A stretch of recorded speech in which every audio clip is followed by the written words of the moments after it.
Barcelona, real Madrid ഇവർ ബദ്ധവൈരികൾ തന്നെ. എന്നാൽ ഇപ്പോൾ ഒന്നാം സ്ഥാനം റയലിന് നൽകാൻ ബാർസിലോണ അകമഴിഞ്ഞ് സഹായിക്കുന്നുണ്ട്. റയൽ മാഡ്രിഡ് ആണെങ്കിൽ ഒന്നാം സ്ഥാനം ബാർസയ്ക്ക് തന്നെ വിട്ടുകൊടുക്കാനും.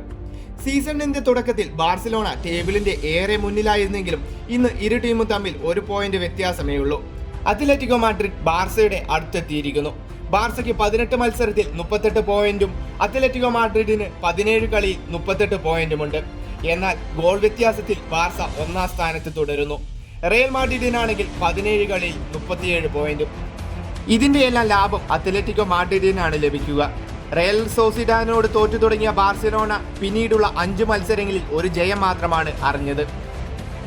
റയൽ മാഡ്രിഡ് ആണെങ്കിൽ സീസണിൽ മികച്ച ഫോം കണ്ടെത്താൻ കഴിഞ്ഞില്ലെങ്കിലും സാമാന്യം ഭേദപ്പെട്ട പ്രകടനമാണ് റയൽ മാഡ്രിഡ് കാഴ്ചവെക്കുന്നത്.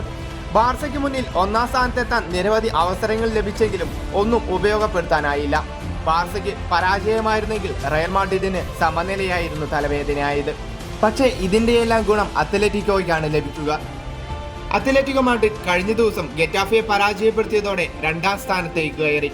ഇരു ടീമിനും 38 പോയിന്റ് ആണെങ്കിലും ഗോൾ ഡിഫറൻസിൽ ബാർസ ഒന്നാമതാണ്.